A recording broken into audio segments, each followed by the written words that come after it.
খবরটি বর্তমান পেপার থেকে নেওয়া হচ্ছে। আজকের এই খবরটা সত্যি আমি পড়বো কীভাবে সেটাই ভেবে পাচ্ছি না। মানে মানুষ এতটা নির্মম, এতটা কিভাবে সম্ভব হয়, তার মানসিকতা এতটা নিচে কিভাবে নামতে পারে, আর কিভাবে এই মানে মানে কি ভাষা ব্যবহার করবো আমি বুঝতে পারছি না। স্ত্রীর দেহ টুকরো করে করে প্রেসার কুকারে সেদ্ধ স্বামীর, হাড় হিম করে দেওয়া মতো ঘটনা তেলেঙ্গানায়। স্ত্রীকে খুনের পর প্রমাণ লোপাটের চেষ্টা স্বামীর। স্ত্রীর দেহ টুকরো টুকরো করে কেটে প্রেসার কুকারে সেদ্ধ করে হ্রদের জলে ফেলে দিয়ে আসেন তিনি। একদিন নয়, টানা 3 দিন ধরে এই কাজ চালিয়ে গিয়েছেন তিনি, কিন্তু শেষ রক্ষা হলো না। পুলিশের কাছে ধরা পড়ে অপরাধ স্বীকার করে নিয়েছেন গুরুমূর্তি, 45 বছর বয়স নামে ওই অভিযুক্ত। তিনি প্রাক্তন সেনাকর্মী বলেও জানা গিয়েছে।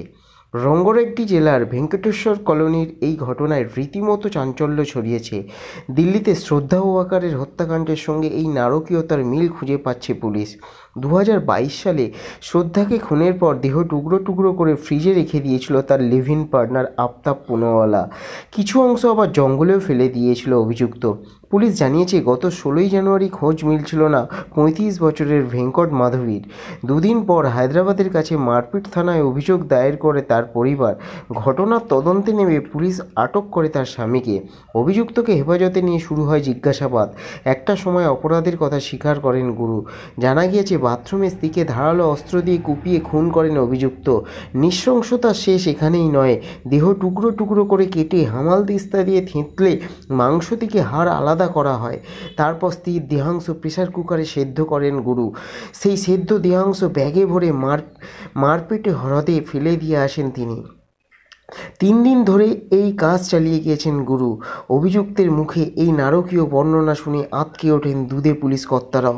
প্রাথমিক তদন্তে পুলিশ জানতে পেরেছে, প্রাক্তন সেনাকর্মী গুরু বর্তমানে হায়দ্রাবাদে একটি সংস্থায় নিরাপত্তারক্ষীর কাজে নিযুক্ত ছিলেন।